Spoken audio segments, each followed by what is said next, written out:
Hey guys, welcome to the Hidden Spoons podcast. I'm your host Tim. And I'm your co-host Ijmal. Today we talked to Carson Sweezy, and Carson was a really good talk. We talked about his love of food, cooking, how he transitioned from real estate and really accepted cooking as his passion, how he's ended up pursuing that full time. And we also talked to Carson a little bit about the role family plays in his life as well. And we're really excited to share this episode with you guys. So yeah, have a listen, take something away from it.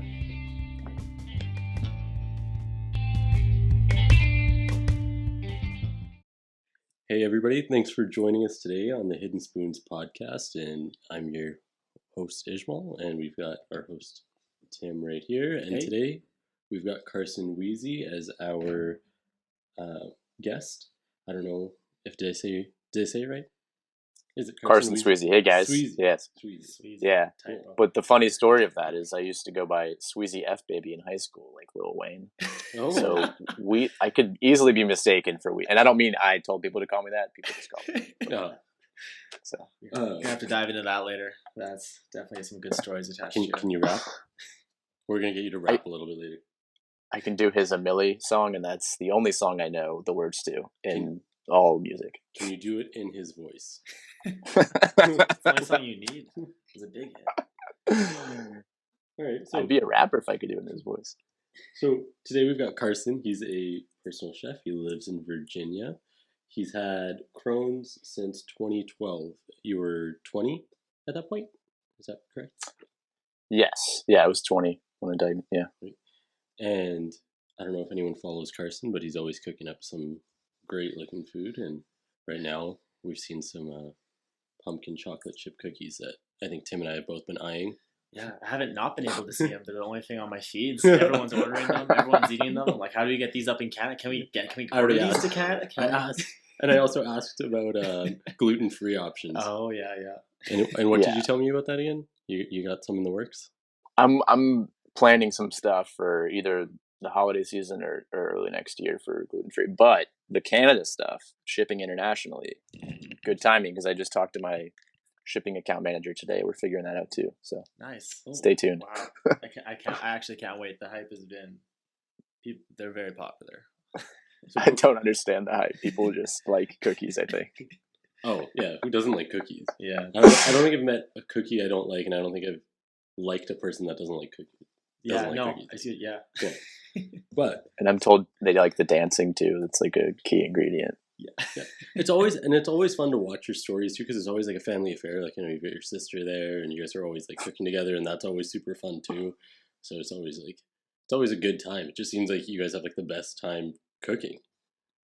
Yeah, I mean that's what food is. It's a good time. It's just it's a way to bring people together. It's like music in that way. It's just purely for. I mean, there's obviously a necessary component to eating, but the cooking part is all fun for sure.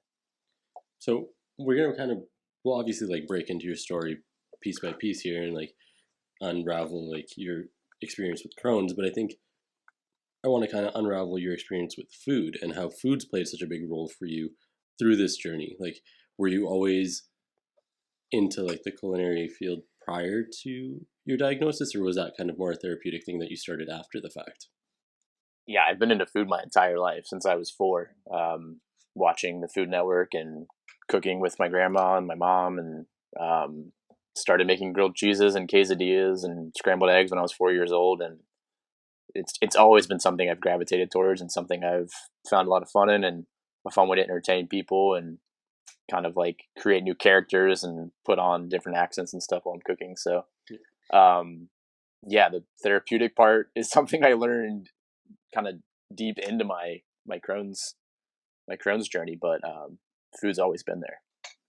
Nice. And did you go to school, like culinary school, or is this just kind of like a self-taught? Nope, totally self-taught from the Masters of Food Network and YouTube. You never know by looking at your Instagram page and stuff. That stuff looks like, I'm like, who gave you this secret? Like, everything looks like whenever anyone makes something that looks really good, you're like, this is like a secret recipe. Like, this isn't on Pinterest. This is like some actual chef stuff going on here. They don't look edited. Yeah, they don't look edited. Well, yeah.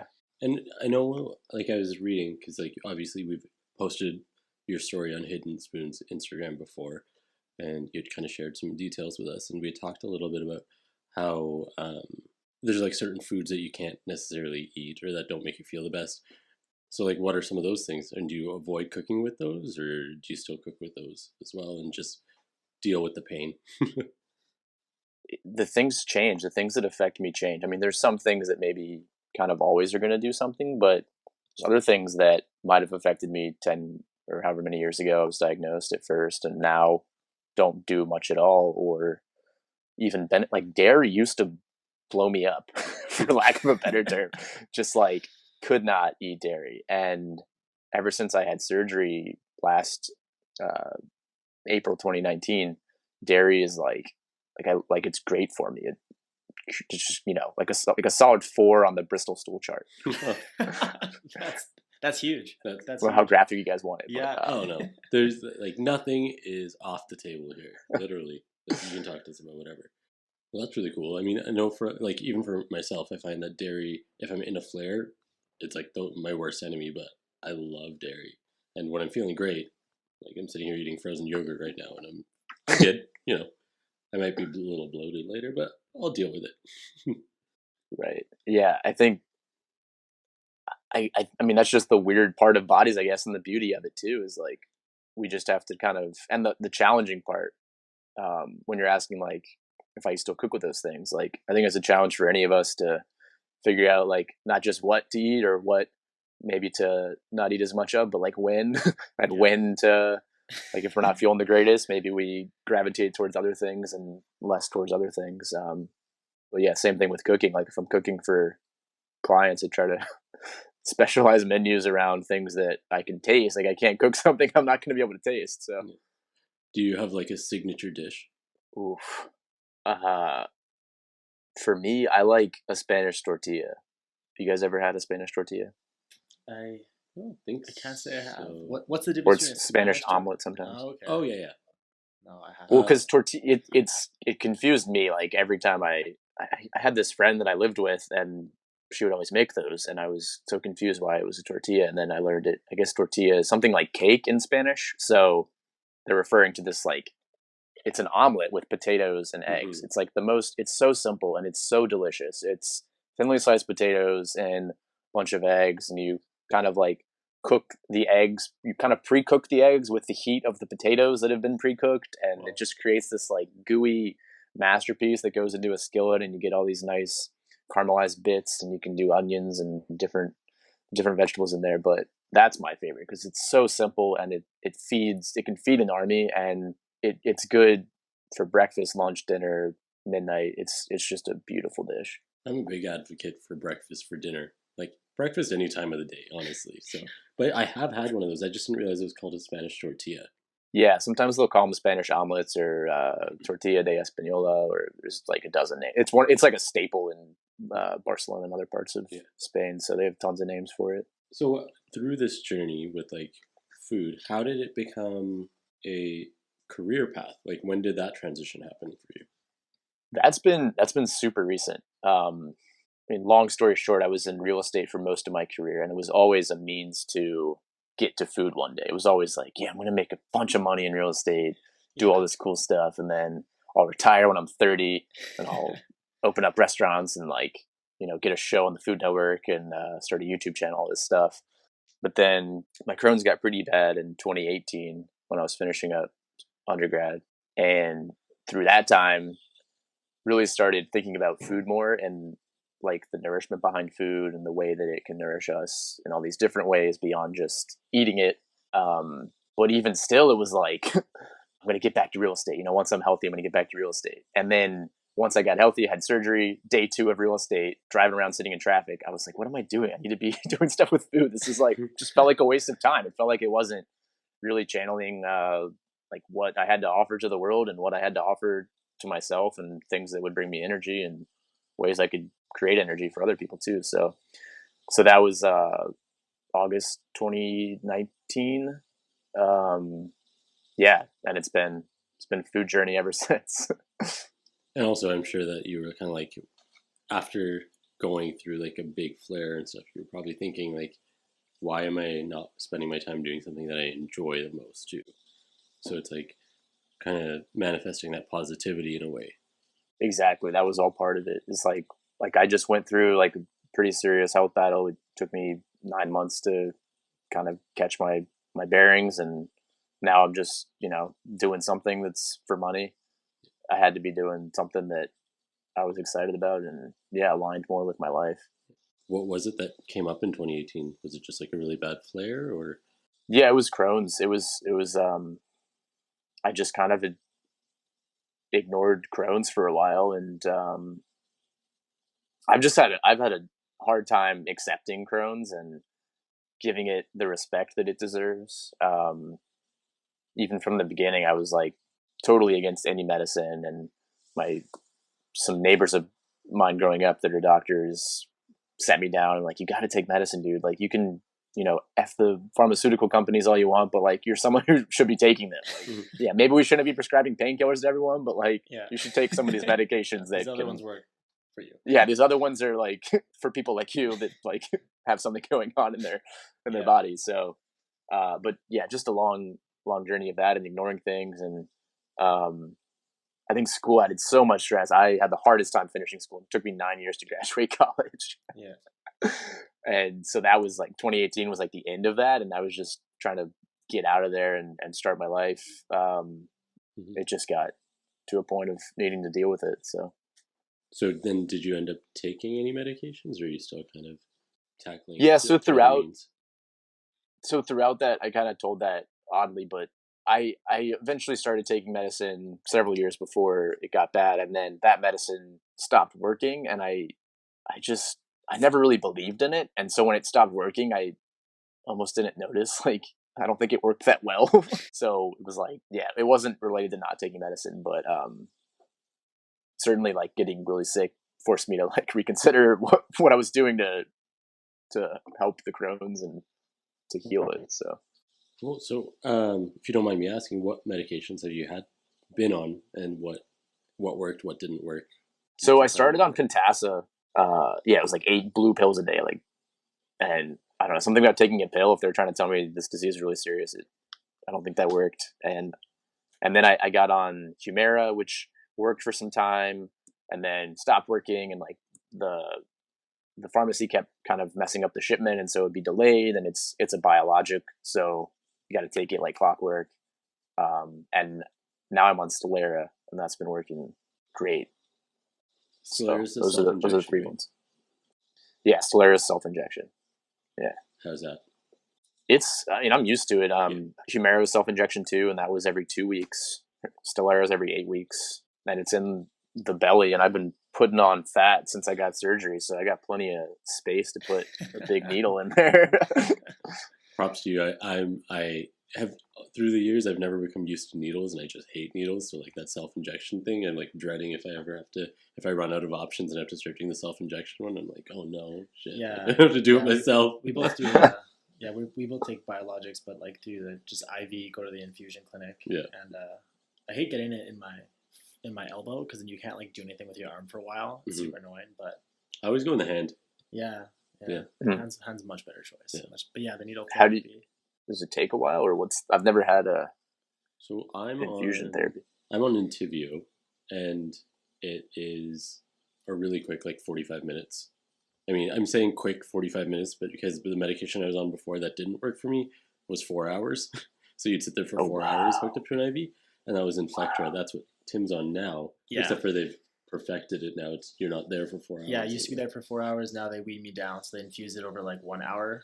But it just depends on like you mentioned before, Carson, just like individuality, and like some people tolerate it really well, and some people have like crazy different like adverse effects and reactions to it. It just depends on. Because I mean, Tim was on Entyvio and it didn't work for him, but Inflectra works for him, and I was on Inflectra and it didn't work for me, but Entyvio works for me. So it's like so individual based. Like everybody is so different, and it's sometimes doctors can let you make it sound like it's such a linear path. It's like, oh well, you got to take this medication and then you'll feel better, and it's so different for everybody because everybody's bodies react so differently, even to like food, like we were talking about earlier. So it's no surprise that we're going to react differently to medications. Yeah, I think that's one of the biggest challenges with this kind of diagnosis is like trying to figure out like what doctors are telling you and your own body, and it's I mean, we all know it takes it takes time to figure it out, and things change a lot too. So Were you, I guess, diagnosed with Crohn's throughout college? yeah. So I was diagnosed um, 3 semesters in, and Yeah. actually dropped out like right after I got diagnosed. Not even totally related to the Crohn's diagnosis. I just didn't want to be in school, but the Crohn's diagnosis definitely helped me just be like, all right, we'll have this. My question, I guess, would be: did you know anyone else who was diagnosed at the time with Crohn's or colitis, or was that like a thing in your world before you were diagnosed with it, or how did it? Like, yeah, what was your awareness around the disease? Dude, I had no idea what it was. Didn't know anyone that had it. Yeah, I think for several years, I don't think I knew anyone that had it. It was like, which probably helped add to like not taking it as seriously. It's like, yeah, okay, I have like this virus that's going to go away eventually. Yeah, like it's internal. Can't really see it. Yeah. Leading up to your diagnosis, what was going on with you? Like, what were you experiencing? What did you think it was? It was a pretty quick diagnosis. I had some symptoms, just like diarrhea and stuff, leading up to it.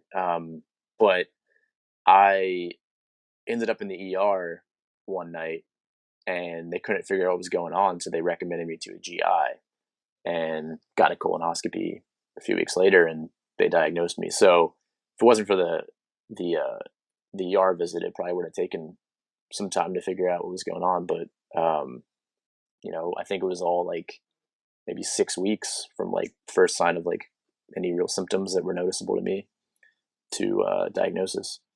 And so then afterwards, because I know you mentioned that like you kind of had like this struggle with the diagnosis itself. How did you feel after the diagnosis? Were you kind of like, were you like on the fence about it, or how did you feel?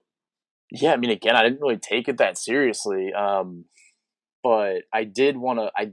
What I did take seriously was like figuring out how to eat better, because that was what I knew. That was my thing, food. And so I figured, okay, well, there's things that like definitely cause certain things to happen, so I can figure that out. And then I kind of just thought maybe it's arrogant 20-year-old to me. Maybe it's like not knowing what was going on and not knowing what Crohn's was and all these different factors. But I thought I could just heal it with food. Like, I'll just eat a different diet and I'll be good. Like, it's causing me to poop, so Yeah. I'll just eat differently, and that's like the end of it. It wasn't at that time. There wasn't a ton of pain, like the kind of pain when you're like not like when you're in the bathroom pain, just like Yeah. from sitting down and like just living life pain. Yeah. Yeah, chronic pain. So early on, it wasn't much that, but yeah, I just thought I could just change what I eat. I moved to a farm and like tried to learn about food and like where food came from and tried to change.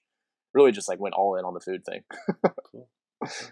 That's actually like that's still so fascinating though, the fact that like you moved to a farm and that's kind of became like this student for life in regards to like learning about your diet, and I'm sure you probably have a much better understanding than most people about what sits well with you and what doesn't, and how certain foods are digested versus not, I'm assuming.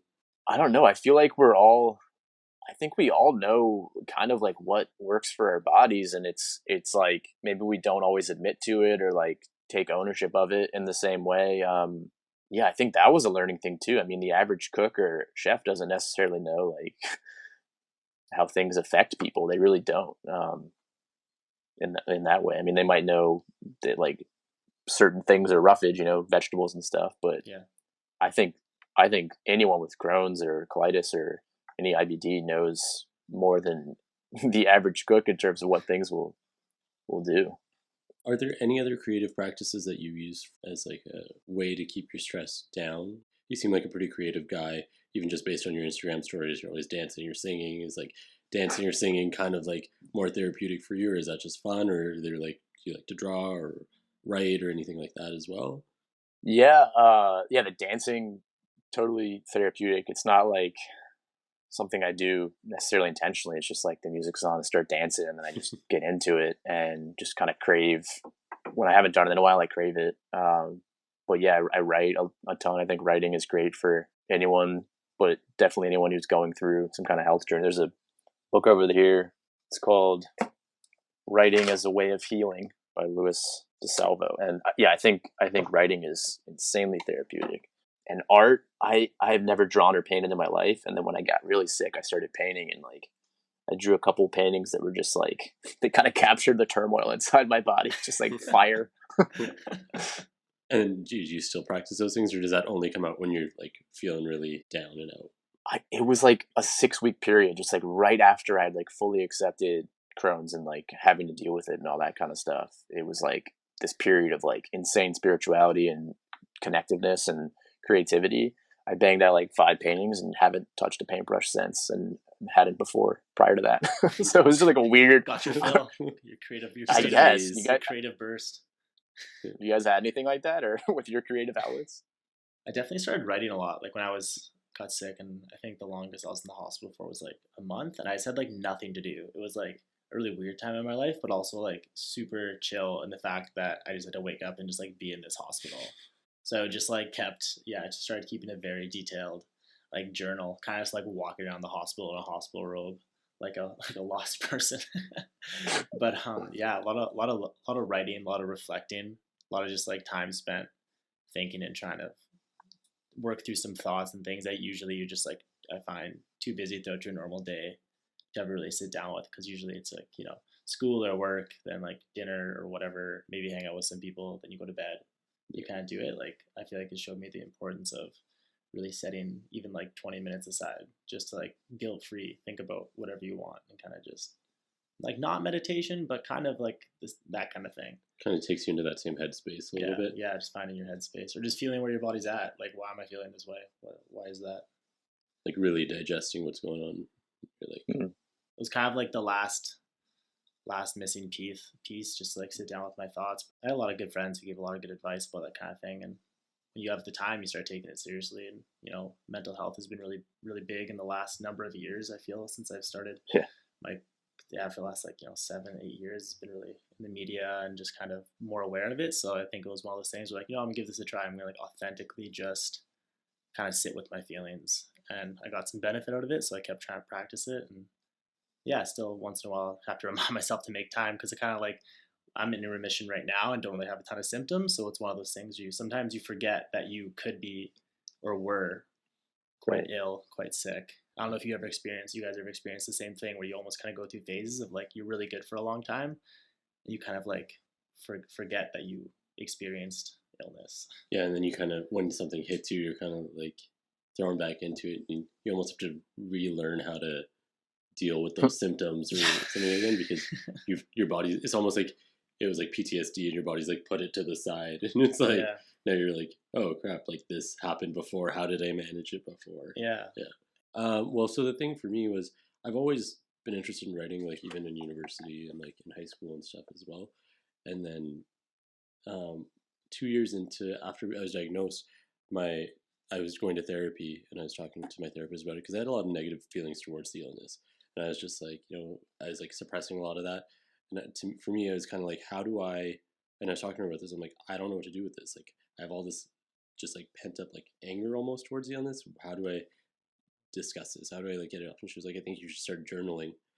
And I was like, to me, I don't know. I was like, I could start journaling, but then I was like, you know what? I'm just gonna start this Instagram account, and I started Razzie Blog, and I started just like writing out how I was feeling about things, and then people just started like reaching out to me and sharing their stories, and then it became like this thing where it became therapeutic to like hear other people's stories and help them, and like to help them through it too. And it kind of like became about community, and it was a community that I didn't know existed, because for the first few years I was just like dealing with it solo, and I didn't realize that there were other people that would necessarily get it. You feel so alone and isolated in those situations that, yeah, so it kind of led to a lot of different creative outlets where I started working with different organizations. We started making like YouTube videos that were like funny about it.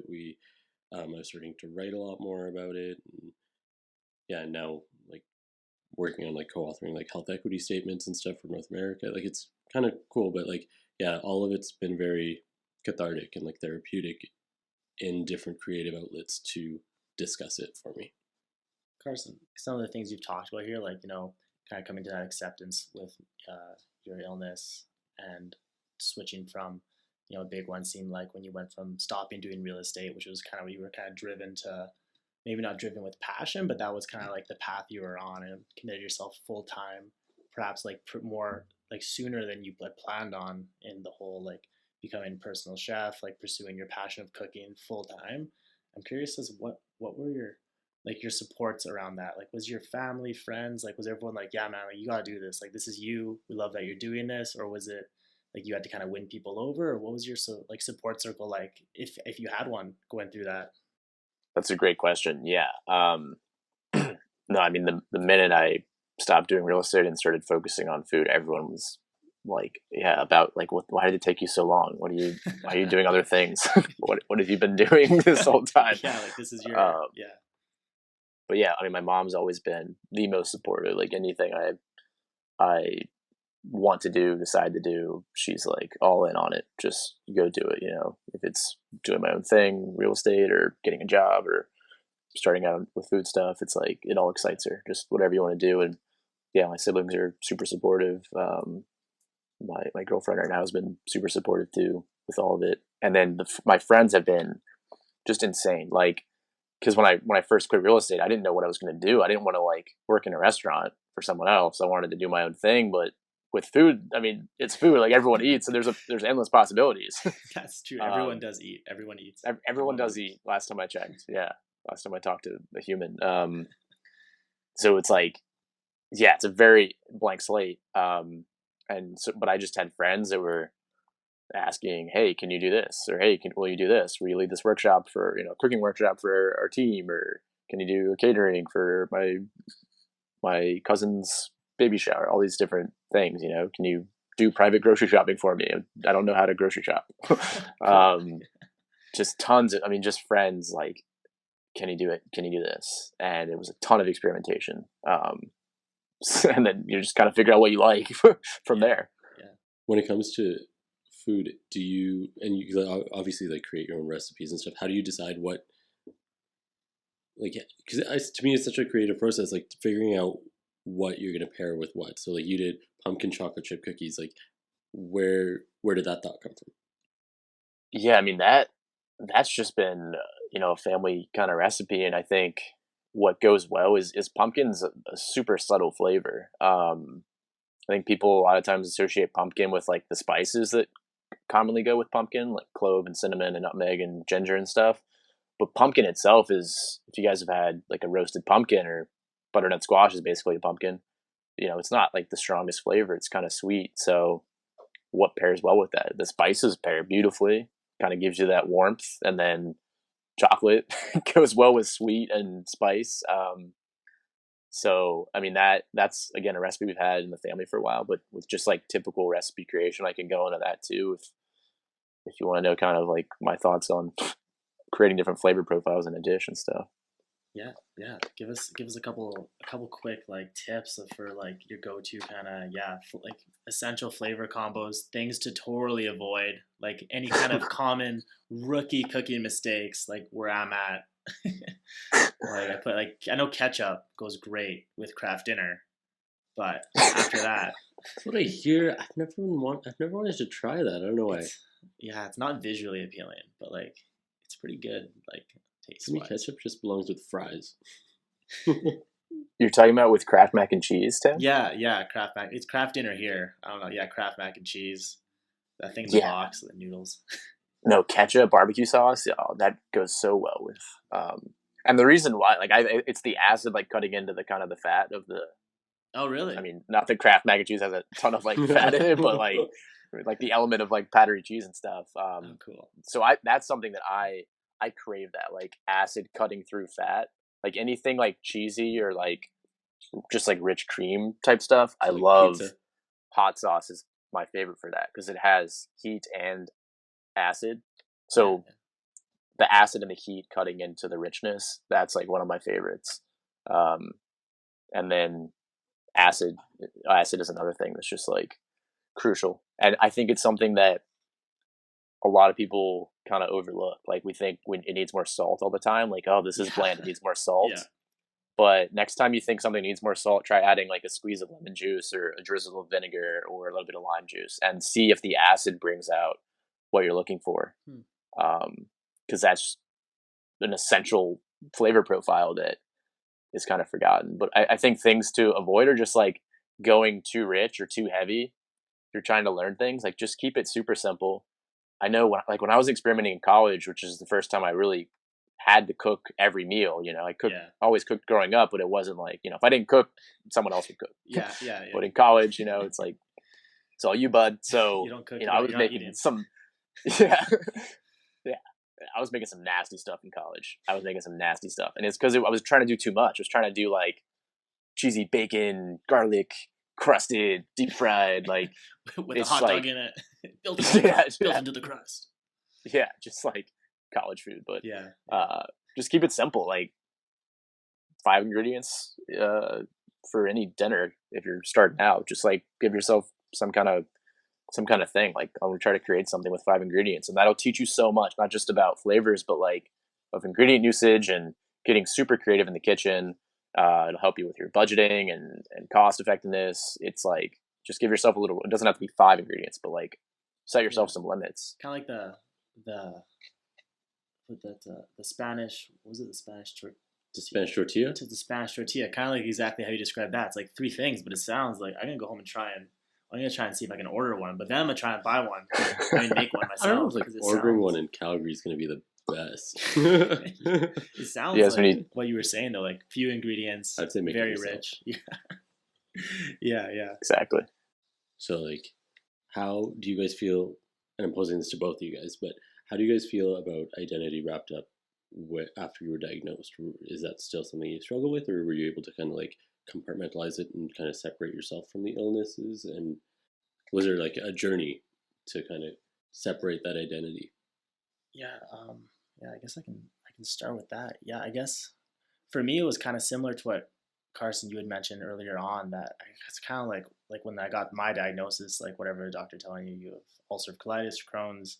Kind of like, okay, well, I can't see it. It's like in my gut, right? So I don't really, and I was like sick and felt terrible, but it didn't really click for me because I've never been someone who has been sick in any way. Like I never took even like Advil or Tylenol when I was a kid. So having to take like all these different kind of medications to trial was just such a weird thing for not only me, but I felt weird for my like household and like my people around me because no one was sick at all in my life at that point. I was the only sick person I really knew. Mm-hmm. So yeah, in terms of accepting it as an identity, it wasn't until I had the illness for I guess a couple of years. I started to talk to more people in the community and hearing how other people actually also had their lives pretty like affected for periods of time from it. That I was like, no, yeah, this is a big thing. Like this is a real big thing that I also experienced. Mm-hmm. But it took me a couple of years to really grapple with almost giving it permission to be a thing in my life, I suppose. Yeah. But yeah, Carson, what was your self-acceptance kind of journey? I know you had mentioned before about how you kind of like were similar in terms of like, yeah, kind of a thing, maybe not, but was it a big struggle for you to kind of come to grips with it? Yeah, it was. I mean, I acknowledged it and like all my friends knew I had it and stuff, and I was open about it for several years, but my own acknowledgement of it, yeah, it probably took 6 years, honestly. And I mean, there was like one like just super cathartic moment where I just fully accepted it. And that was back in 2018. But even things like my last year of college, I had a professor who just like pushed me so hard to get accommodations so that like if I was having a flare up or something, I could not be docked or like have kind of a reason to maybe miss class or something. Yeah. And it was like the last year of college, like I hadn't done that throughout my whole college career, and I had Crohn's the whole time. And like it took one professor to just be like, why are you like, I know you're just like feeling like terrible some days. Yeah, like this, like just go, it's like one piece of paper, just go do it. And then like you don't have to stress about having to miss a class if you're not feeling well. Even things like that. I mean, she was kind of the beginning of that like experience of accepting it. Just like someone else acknowledging that I need to. That was kind of third party, like, it wasn't a family member, it wasn't like a close friend, it was just a professor who knew me very well just because she was smart. Good professor. Well, I find the interesting thing about all of it too is that I don't know if it's just specifically for us being men that we do kind of grapple with the ego a little bit more when it comes to the diagnosis too. Like it's almost like I feel like all three of us have a shared story of kind of denying the existence of the illness at first and not wanting to necessarily accept it and kind of being like, okay, I can overcome this on my own, and then also then coming to a point where you do accept it, and when you do, it's almost like you almost take the power away from it, and for so long you're going head to head with it until you decide that, and then as soon as you accept it, it's almost like there's a weight lifted off your shoulders too. But it's so interesting that we all have kind of gone through that where we're fighting its presence in a way. I wonder how much age is part of that too, you know, dealing with something so young in life. The thing is, I was diagnosed at 29, so like I was older than both of you guys because you were about 20, right? Yeah, I was about 20, 21, I think. Or yeah, and you were 20, and at 29, I think the biggest thing I was just kind of like, I felt like I was mourning a life that I used to have. I'd kind of like sunken into myself in that way, and I was like, oh man, like I can't do this, that, and that, and like I can't go out as much, and like I can't be as extroverted as I normally am. And it wasn't until I had somebody say to me, they're like, you know that like you're not your illness. It's something you have, but you are not your illness. And that was like a life changing moment, just like for you with like the professor. That was like, it's just like a piece of paper. Like, but it's so interesting how something so simple can resonate so deeply. Is that something that you constantly have to remind yourself, or have you kind of overcome that? That's that's interesting. I think it's something that, yeah, I have to remind myself of at times, but it's also like more innate now. Like if I just need more sleep, I just kind of do what I feel like I need to do for my body. And I don't know how conscious of a effort that is, or if it's just kind of, well, it's definitely conscious, but I mean related to like IBD, how conscious that is, you know? Yeah, and like it's interesting too. I feel like our environments really play a huge role in how we treat our own bodies and our own selves. And I mean, it sounds like with your new kind of career path, with pursuing like, being a personal, like independent chef. Do you feel you? Yeah, it sounds like you're like super just as busy as you were doing real estate. But do you find you make better time for your own personal wants and needs than you were back when you were working like the real estate job? Yeah, that's a super insightful question. Because yeah, I mean, I work way harder now than I ever did in real estate, and I was working hard in real estate. Yeah, for sure. But yeah, it just feels like even if I'm working 16 hours a day or something, like it's something I love doing, and sometimes I'm still like, it's, you know, it's a recent thing still. It's like people are paying me to do something I love, Yeah. and I'm good at it. It's crazy, and it totally affects my body in that way too. Like I think there's such a deep correlation with just like this anxiety you might have if you know you're doing something that isn't the best use of your time or that you don't really want to be doing versus doing something that you just feel is like so aligned with what you want to do in your life and who you are. Um, it just like that stress, which any of us with autoimmune or definitely IBD, but a lot of autoimmune diseases, it stress is like a huge is a huge factor for monitoring and maintaining wellness. So yeah, just like I'm sure you guys know what I'm talking about. It's just like that like anxiety and stress. It's like in your head and just like manifests in your body Yeah. when you're doing something. And it doesn't have to be like a career thing. It could just be like a decision, even like saying yes to something you didn't want to say yes to, or like having a commitment that you're like, damn, like I don't really want to do that. Oh yeah. I think all of those things, like For it sure. sounds like it resonates. Just Yeah. like being more clear headed and like what do I actually want to do? Because that's gonna like it's gonna be so much harder to do it if I don't really want to do it, Yeah. and that's gonna make an impact on my body.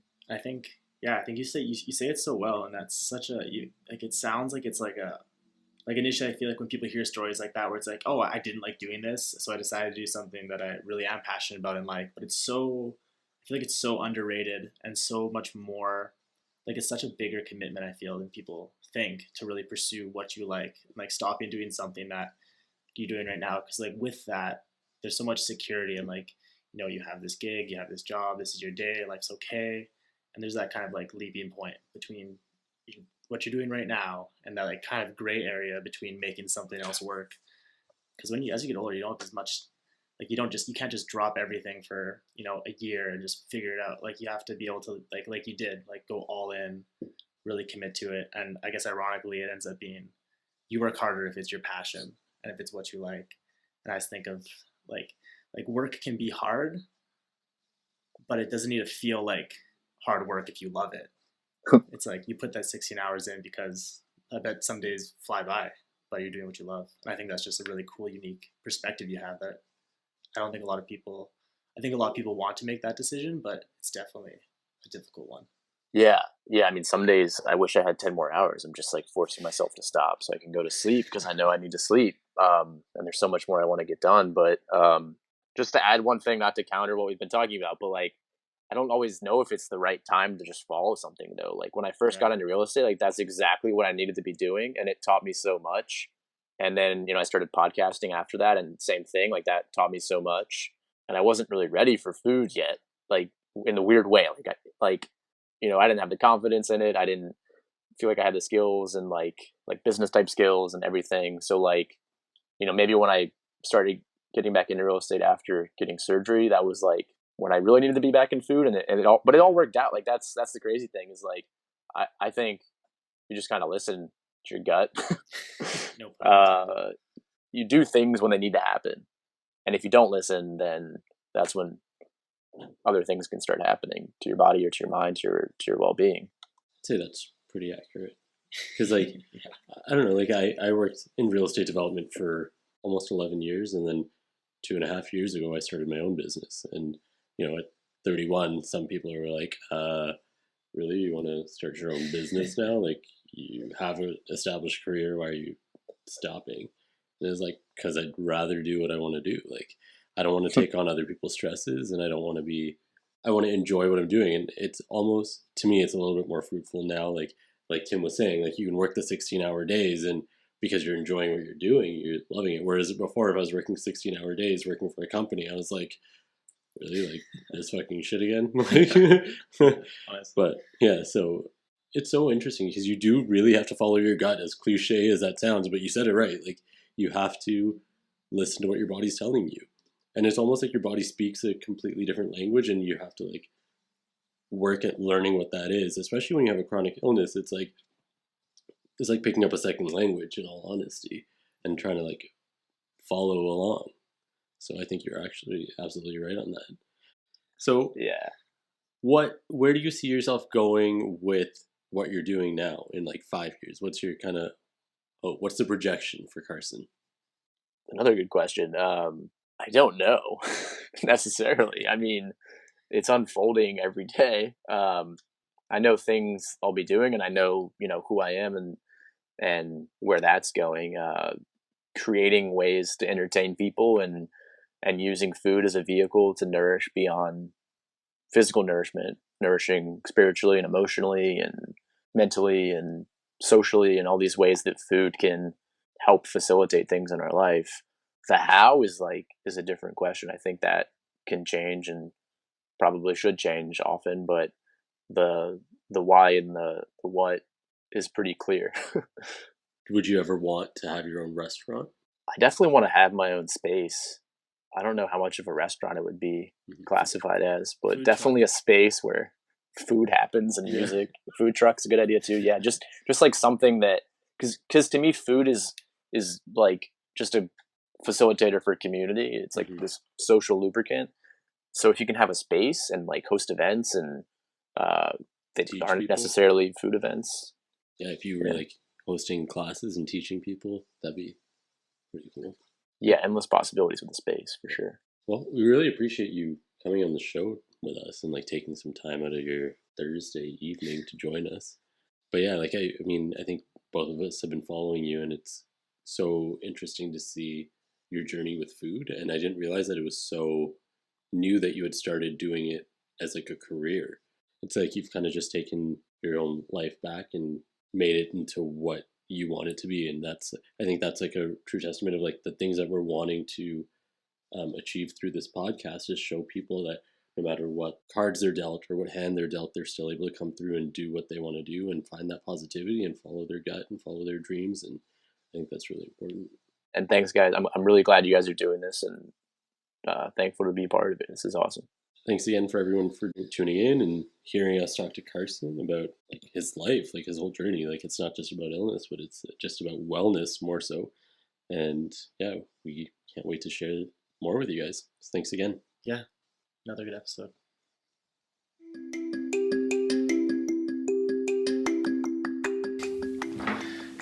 Gali Health is a precision medicine company on a mission to make sure nobody ever feels isolated, lost, or powerless in the face of existing or potential disease.